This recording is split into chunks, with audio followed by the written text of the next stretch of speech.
Welcome to Lesson 4, Digital Calling Cards.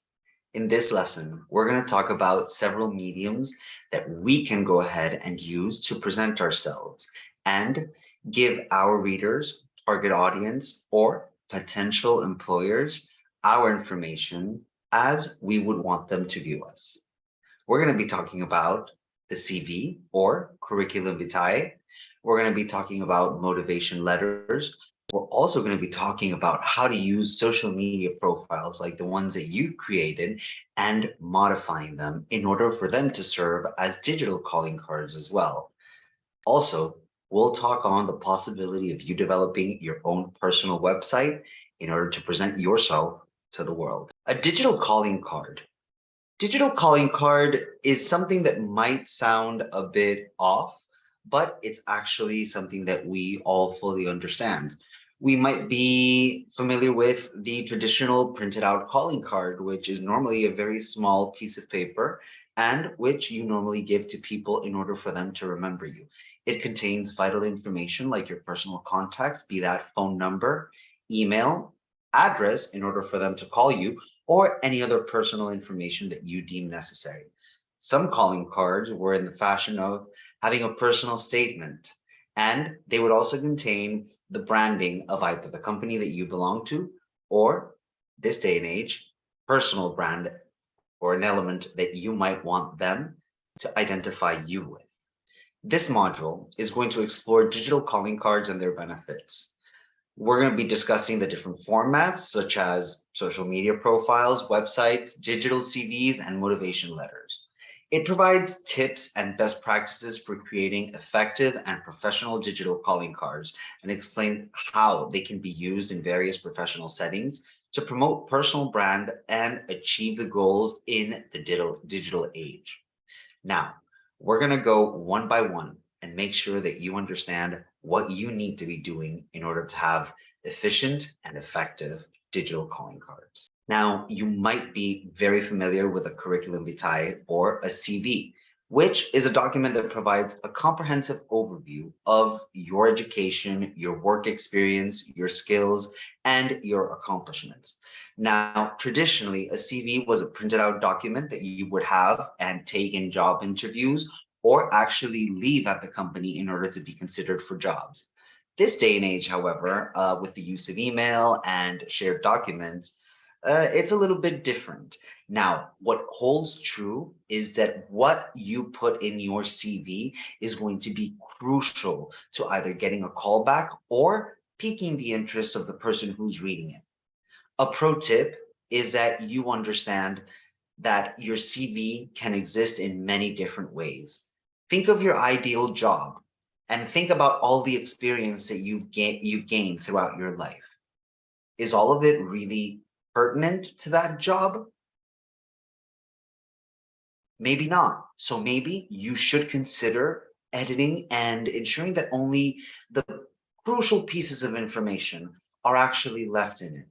It's super important to understand that what people want to see is what makes you fit for the position that they're offering or what makes you fit for the proposition that you have. Let's visit a practical exercise. In fact, we're calling this a pro exercise. Let's go back to that Canva account that you created. Let's try to create a template and build our CV from that template. Think about the information. Think about everything that you've gone through. Now, in your mind, try to think of the ideal job that you would want to get and try to build your CV on the basis of that. What would they be asking for? What would you tell them? This day and age, a lot of us might have a lot of experience in different ways. But one thing holds true. If you're applying for a job or you're trying to build a relationship with a potential business partner, the important quality about you that people are going to be drawn to is actually you. It might be important to include, of course, your studies to prove that you do have knowledge and training, whether that be formal training or non-formal training. But at the end of the day, people are also looking to buy into the individual, meaning they want to get to know you. A great way to do this is to have a motivation letter. Now, because we've already done the motivation statement or the personal statement, so to speak, regarding your personal brand, this could be considered as an abbreviation of what a motivation letter should be. In a motivation letter, people should get to know you, what motivates you, but not just in general. People want you to be objective. What motivates you to have me read this document? What is it that I should be attentive to and considering that you can bring to what I have to offer? This is what a motivation letter is and should be. Now, certain elements are definitely to be included. The first one and the most relevant is, why am I applying for this? What has motivated me? Ergo, the name motivation letter. Letting people know why you're interested in whatever it is that you have developed that motivation card for is going to be crucial. Take the opportunity to let people know what motivates you both professionally and personally. Remember, people want to get to know the person. People don't just want to get to know the profession. Another important element can be, what can I get out of this opportunity if given the chance? Think about what you could do with an ideal situation or the ideal job that you would have. What would that really mean to you, both professionally and personally? These are things to reflect on as you write this section. Another valuable element of the motivation card would be letting them know what you bring to the table, what you bring to that work environment or to that position or to that potential partnership that would be relevant to them. And beyond that, help make it better. Again, it's about what you can do uniquely just by being you. Let's dive into the pro exercise. We really want you to pay attention to this slide and develop it. Do the reflection. Tell us what you want to do. Like I said in the beginning, think of ideal jobs and then imagine it accompanying your CV for that ideal job. What would you say? Social media as a digital calling card. Now, we've already spoken about social media and the fact that it already exists as a presentation to the world of who you are. But imagine it in a professional context. Pick building networks to start up a business or to find providers or customers. Also, think about it when you're looking for a job. The truth is that almost everybody's on social media. So, what they look at is what you want them to look at. How would you build that profile? What would you tell them about you? Chances are they're not going to let you know that they're looking at this, but you should anticipate and be ready for it. So project to the world what it is that you want to do, what it is that you're about. Pro tip as well, social media profiles can demonstrate your ability to use technology and digital tools effectively, which is increasingly important when it comes to employers, what they're attentive to.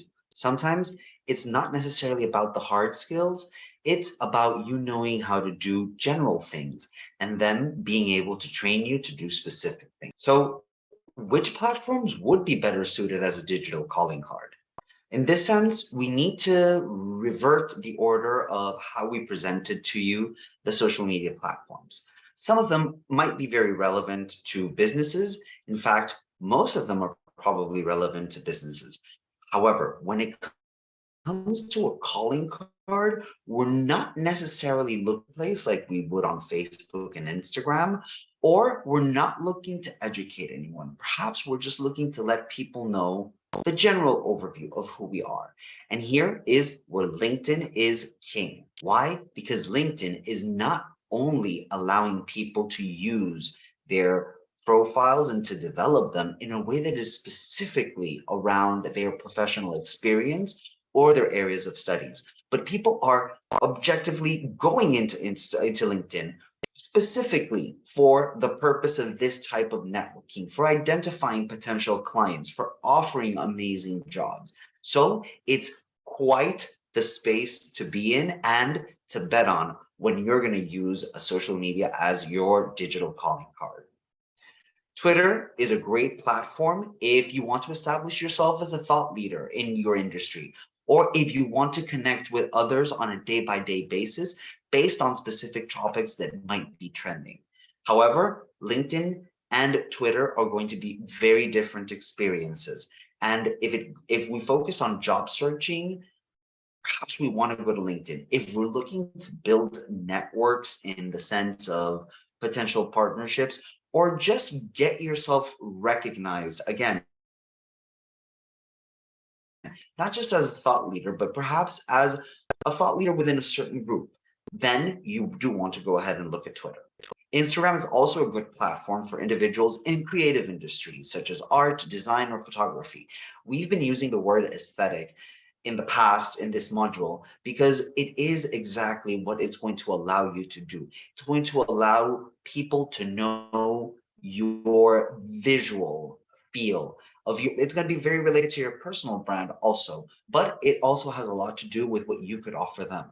However, this is probably going to be much more related to a service that you might want to offer or a specific product. Tips for creating a professional and effective social media profile. Keep your profile consistent and up to date across all platforms. We've already talked about consistency when it comes to establishing your digital footprint. When you're doing social media as a calling card, it's no different. People want to know what your opinions may be on current events. Potential employers might want to know this as well, or you might want them to know what your stance is. Remember, it's not always about, I want them to want me. It's also a question of you realizing whether that's the type of employer that you want. Also, use a professional profile picture and header image that reflects your personal brand. That doesn't mean that it can't be fun and it can't be funny. It just means try to ensure that the elements that may vary from the traditional professional elements are just something that may be very in line and in tune with your personal brand, but that still manage to not convey things outside of that. Meaning, let's say, for example, pictures with dogs. If you have a grooming business, for example, or a dog walking business, then yeah, perhaps that's going to be a very good idea. But if you're in a different field, perhaps you want to reconsider. Just make sure that you're projecting that first face-to-face digitally in a way that you want them to understand that you may be fun because that's what your personal brand is, but that you also mean business. Also, them getting to see clearly your face or, potentially how you're dressed are things that are also part of your personal brand, but it's always nice to get to know the individual prior. Use clear and concise language in your bio. Your bio is going to be your biography, and it's actually going to be a great place to perhaps put that personal statement in there. Try to highlight your skills, experience, and your personality. Share relevant and interesting content that demonstrates your experience and thought leadership. Just because you might be seeking for a job does not mean that you cannot be a thought leader. There's many people in different industries who have become thought leaders by expressing how they feel about current topics or certain topics that they feel should be positioned in a more visible way. This is a great way to start relating your personal life to your professional life. Engage with others in your industry or field by commenting, liking, and sharing their content. It's always nice to get a like. It's even nicer to get a like from somebody who is your peer. Personal websites. Now, this could be a big leap because of the technical implications. However, you have to understand that a personal website could be the ideal solution for you, specifically if you're looking to do some entrepreneurship or you're looking to position some kind of product as well. If you're going to sell it, also a service, might be the go-to tool. However, understand that just because it requires some technical knowledge, it's not entirely impossible to build your own. In fact, let's dive into seeing some of the options that you may have and which one may be best for you. So there's several platforms that you could probably use to very easily build a website. Now, some of these might require you to have a little bit more technical knowledge than others, and we've kind of placed them in the order of easiest to perhaps what might be most difficult. Now, Car is a great solution Why? It's basically drag and drop solutions. You can just click and insert either text, images, links, anything could work. It's very easy to use and very intuitive. So we do recommend this as a starting point. As well, there's none of those pesky watermarks or anything that identify the website as being built in one of the platforms that help make it easier for users. So maybe you want to go ahead and take a look at that one. Then you have Squarespace. Then you have Squarespace. Now, Squarespace is quite similar to Card. There's a couple of different elements there where they give you more freedom, but they give you more freedom if you have a certain amount of technical knowledge. Doesn't mean that it's not impossible, it would just take you longer. And sometimes there's more value in being able to do things quickly than doing them perfectly. But we invite you to go ahead and click on the link and see if Squarespace is what you're looking for. Then there's WordPress. WordPress is a magnificent platform. In fact, WordPress is currently hosting 60 to 70% of all of the content that is actually online right now. However, it does require a little bit of technical knowledge. And even though it has very easy to use functions, for what you might want to achieve, you might find yourself being limited or needing to resort to different resources in order to get it done. It's also going to end up costing you a little bit more time, and it might actually cost you some money in order to get things done the way you want them done. So while we invite you to try it out, we also invite you to understand this before you to make that leap. It is not impossible to have a personal website for yourself. And as we've said, there's a lot of easy ways of doing it. But please do take the time to visit each of the platforms and see what works best for you. There's free versions on all of these that we've mentioned, and you can just try it out for a bit and see. We invite you to our practical exercise to try and building your own website. While it's not mandatory for you to complete this right now, we would love for you to make sure that you save this slide for later and try to challenge yourself. Try to make the exercise your own personal exercise and try to see if you can get something going. If you do, drop us the link to your new website on the forum. We'd love to have a look. So would everybody else in the community that we're building.